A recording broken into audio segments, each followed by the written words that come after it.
let's look at what Swain bought. So Swain has a kill and assist. And instead of buying these power items, to try and just scale up, look at this. He already's got his Crystalline Flask, which is a great buy.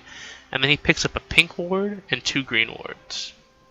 And that's perfect. That's exactly what you should be picking up if you're in a 2v1 lane. You need vision. Vision is what's going to keep you alive in a 2v1 lane, more than anything. So you can see, comes up here, pinks it, clears out the ward, so now I can gank.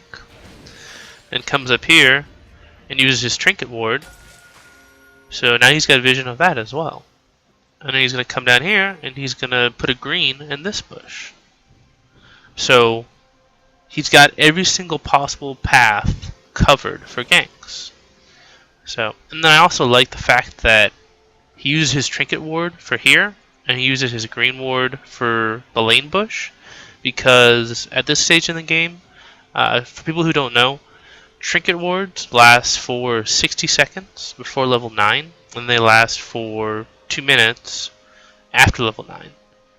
But green wards always last for 3 minutes.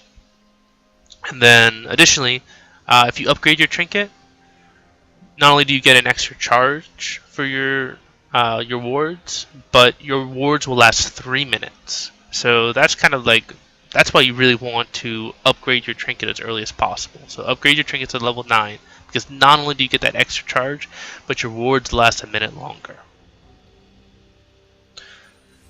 So anyway, they're going to continue to push, and you can see this wave is stacked up. So this wave is just going to push into Swain's tower. And he's going to have to farm under tower.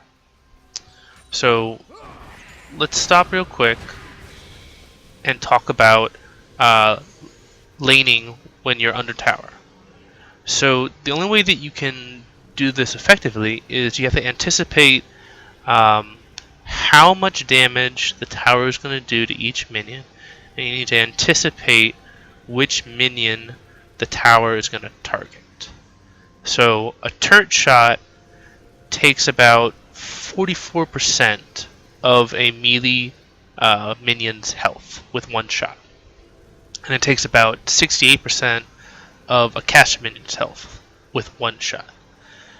Champion damage for auto attacks varies really widely depending on what champion you're using, what your masteries are, what your runes are, what your items are, but it's usually like 10 to 20%. So I understand math is boring, so what's the important part of all this? What's important is that if you have a full health melee minion, in general it's going to take 2 tower shots and 1 auto attack to kill that minion. So you let the tower take 2 shots and then you auto attack once and you get the CS. So that makes melee minions very easy to CS if they're at full health. If they're not at full health, it becomes a lot more difficult because 2 tower shots will usually kill them. So you have to basically use your abilities, use your spells to kill them before the second tower shot goes off. For caster minions, it takes 2 auto attacks and 1 tower shot to kill them. If they take 2 tower shots, they'll die.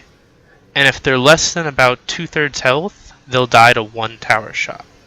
So in order to kill or get the CS for a caster minion, you have to set up your auto attacks so that as soon as you see which minion the tower targets, you have to auto attack first. Then the tower takes a shot, and then you auto attack again to get the CS.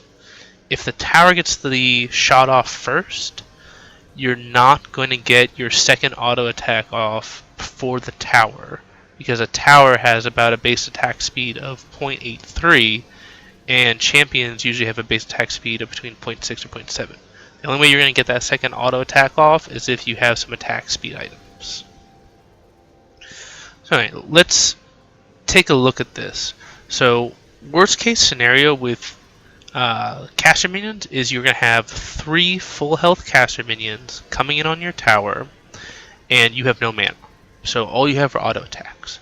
So the question is, how do you maximize your CS in that type of scenario? So most people will try to attack the caster minion that the turret selects. But that's wrong, because you're never going to... If you let the tower take a shot, and then you take a shot, then the tower's going to kill the minion on the next shot, and then he's going to... The same thing is going to keep happening, and you're not going to get any CS from that. So, if you have 3 caster minions that are all full health, and the tower targets the first minion, you want to attack the second minion with an auto attack. And then the tower is going to shoot once at minion number 1, and then your second auto attack you're going to shoot at minion number 3, and then the tower's going to take a shot, and he's going to kill the first minion.